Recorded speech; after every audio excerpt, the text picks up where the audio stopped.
ঝাড়গ্রাম জেলা পুলিশের প্রত্যর্পণ সহায়তার মাধ্যমে শুক্রবার ঝাড়গ্রাম জেলা পুলিশ লাইনে হারিয়ে যাওয়া গ্রাহকদের প্রায় 3000 মোবাইল ফোন ফেরত পেল। যাদের ফোন হারিয়ে গিয়েছিল সেই সব গ্রাহকরা তাদের হাতে হারিয়ে যাওয়া বা চুরি হয়ে যাওয়া মোবাইল ফোনগুলি উদ্ধার করে তুলে দিলেন ঝাড়গ্রাম জেলার পুলিশের অতিরিক্ত পুলিশ সুপার।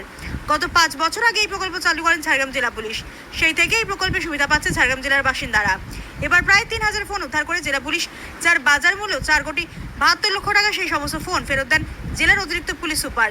হারিয়ে যাওয়া অথবা চুরি হয়ে যাওয়া মোবাইল ফোনগুলি ফেরত পেয়ে খুশি যাদের ফোনগুলি হারিয়ে অথবা চুরি হয়ে গিয়েছিল তারা। তাই অনুষ্ঠানে এসে পুলিশের কাছ থেকে মোবাইল ফোন নেওয়ার পর তারা ঝাড়গ্রাম জেলা পুলিশের এই উদ্যোগকে স্বাগত জানিয়েছেন।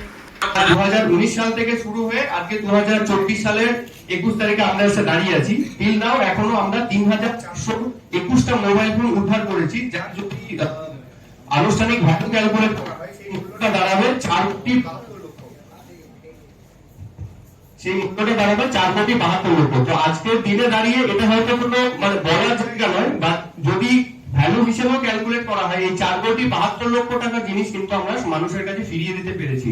এটা শুধুমাত্র পরিশ্রম হয়েছে আমাদের এসওজি সেলের এবং যারা এই টিমের সঙ্গে জড়িত রয়েছেন, আমাদের থানার এবং জেলা পুলিশের প্রত্যেকজন স্টাফ অফিসার, তারা প্রত্যেকেরই নিজের নিজের যে জায়গায় কন্ট্রিবিউশন সেটা আছে, তাই এই জায়গাতে পৌঁছে গেছে। আমি আমার বক্তব্য দীর্ঘায়িত করবো না, আমি ডিএসপি হেডকোয়ার্টার